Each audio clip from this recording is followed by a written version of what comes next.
Sungguh-sungguh Allah sangat ridho ketika seorang hamba itu makan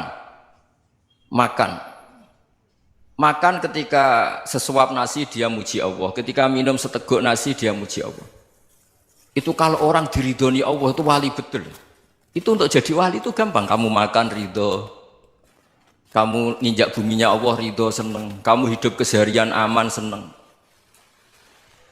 Nah ini supaya sampean kita semua ngaji betapa panduan Rasulullah untuk menggapai ridho Allah itu banyak yang keseharian sekali. Saking kesehariannya banyak dalam hadis dan itu sahih. Nabi menyebut hal-hal yang keseharian. Hatta ma tas'alu fi fimra'atika, kamu punya uang kemudian istri kamu bisa makan itu ibadah. Bahkan sebagian ibadah itu dicontohkan Nabi yang akhirnya diprotes sahabat. Yaitu wa fi buti ahadikum sedekah, kamu menggauli istri kamu itu ya sedekah. Sampai sahabat bilang yang benar ya Rasulullah. Ayati ahaduna syahwatahu wa huwa lahu ajrun. Masa urusan biologis, urusan syahwat kemudian dia dapat pahala. Nabi menjawab, alaysa lawadu'aha fi haramin akana alaihi wisrun. Bagaimana kalau dia meletakkan ke yang tidak benar itu kan dosa. Nah, hal-hal seperti ini yang saya ingin teman-teman semua. Saya juga agak ingin ngaji demi Anda juga agak ingin. Itu dosa sekali ngaji kok pesanan kelompok tertentu itu enggak boleh. Islam itu untuk semua. Jadi ya cuma karena di depan saya jenengan ya seakan-akan jenengan korbannya. Itu ada ilmunya dalam usul fikih itu. Jadi orang itu harus ngaji usul fikih. Nama yang disebut, mungkin Mas Sufyan masih ingat zaman ngaji usul fikih. Nama yang disebut itu tidak jaminan sebagai prioritas perintah. Jadi misalnya gini, kebetulan yang di depan Nabi itu Abu Dzar. Nabi ya bilang, ya Abu Dzarin ini uhibbuka misalnya, atau ya Mu'ad ini uhibbuka, atau ya Abu Hurairah ini uhibbuka misalnya. Banyaklah riwayat yang Nabi nyebut ya Abu Dzarin, ya Mu'ad, ya Abu Hurairah.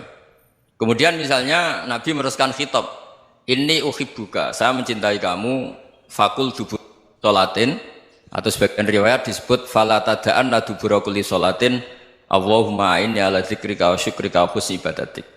Saya mencintai kamu, siapa saja. Mu'ad bisa, Abu Dzar bisa siapa?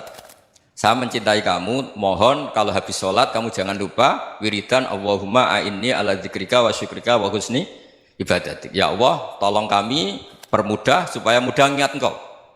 Anda tidak bisa mentang-mentang, wong nama saya Parmin, nama saya Purnomo, itu yang diperintahkan Mu'ad misalnya.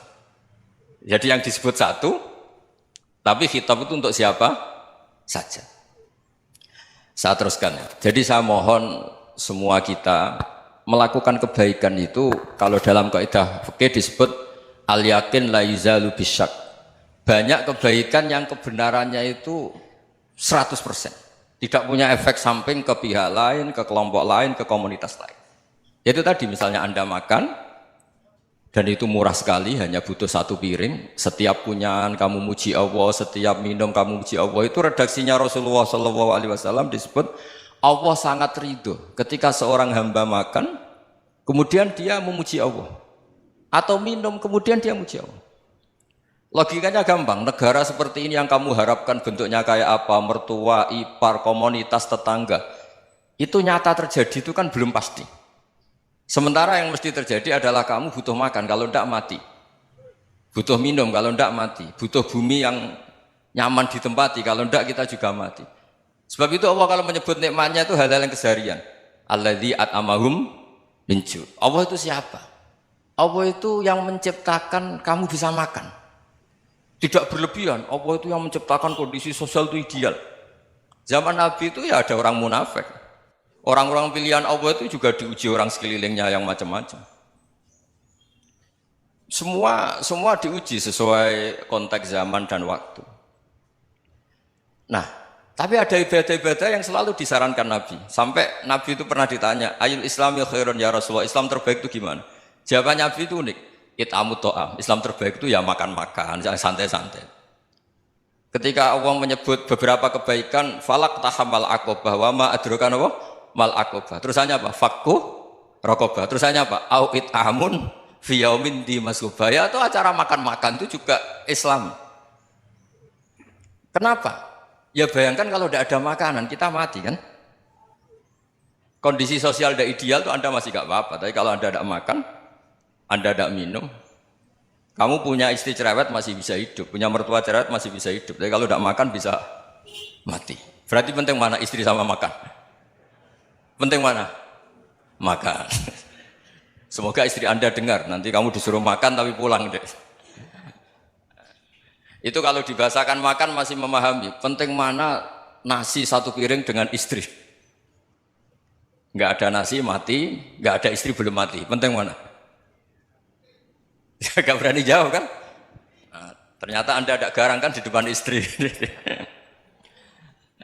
Jadi saya mohonlah, mungkin Mas Sufyan Sauri tadi yang bisa bantulah. Teman-teman tuh ngaji yang keseharian saja.